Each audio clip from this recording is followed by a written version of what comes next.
Good morning, PS17. It is Tell Us Tuesday. Today is Tuesday, April 14th, 2020. Please rise for the Pledge of Allegiance. We're standing tall, we're facing our flag, hands are placed over our hearts.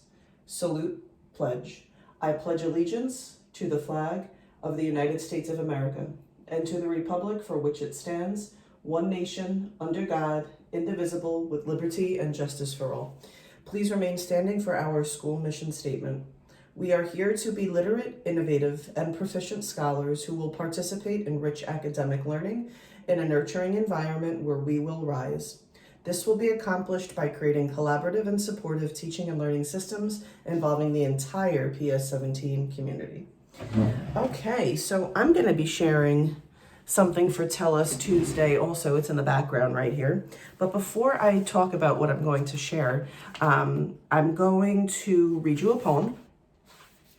This is from the book Honey, I Love by Eloise Greenfield. We read a poem from the book yesterday.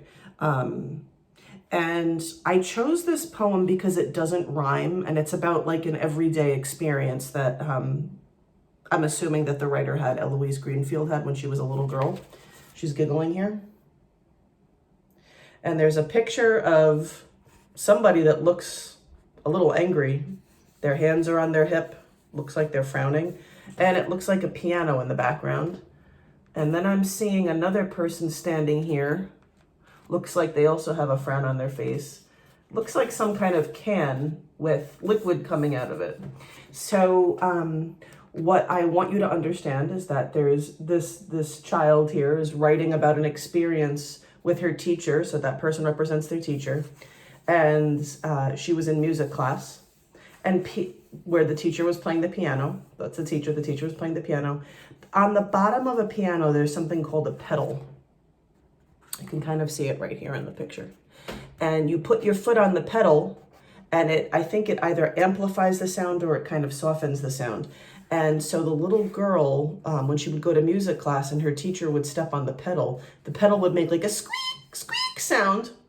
So they called this person in to put some oil on the pedal to make it stop squeaking. So you ready for this poem? And it doesn't rhyme. And I did this on purpose today because I want you to know that poems don't always have to rhyme.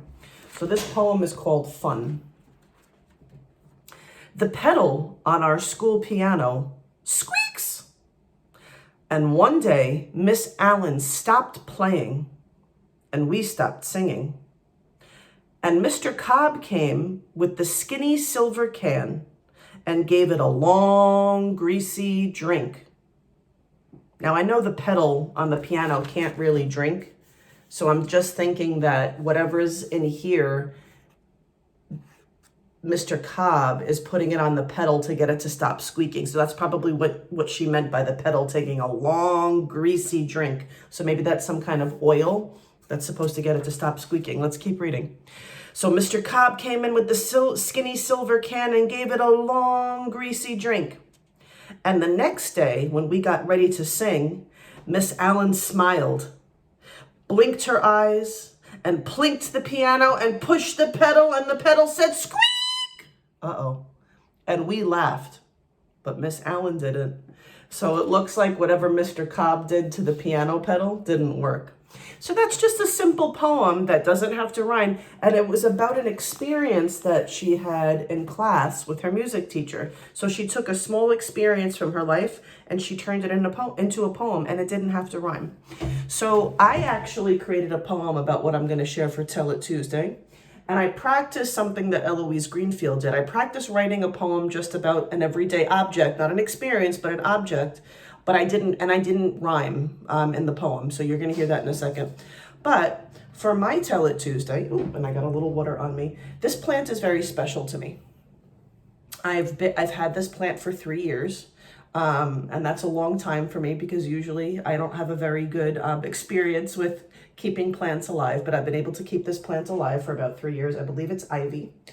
I've repotted this plant a couple of times to help it grow. I think at one point it was in a very small container. This is a bigger container. And the roots, remember we learned about some things about plants last book we were reading. The roots got root bound, and so they were very, very hard, stuck to the bottom of the container that they were in, and the leaves actually turned white. So I had to repot this, I think, twice now, and it's grown a lot. I've given it some nutrients in the soil, so I'm really proud of this plant. So I'm gonna read you the poem that I wrote this morning in honor of Poetry Month and Tell Us Tuesday about my plant. And my poem is called This Plant, and it does not rhyme, so you're not gonna hear rhymes. This plant. This plant, at first glance, is just a bunch of dirt with some green leaves on a black stand. So you'll see it's on a black stand. So this plant, at first glance, is just some dirt with green leaves on a black stand. But take a deeper look. This plant is my grandmother's arms stretched out wide to give me a big hug. This plant is my ability to nurture. This plant is growth. This plant is life.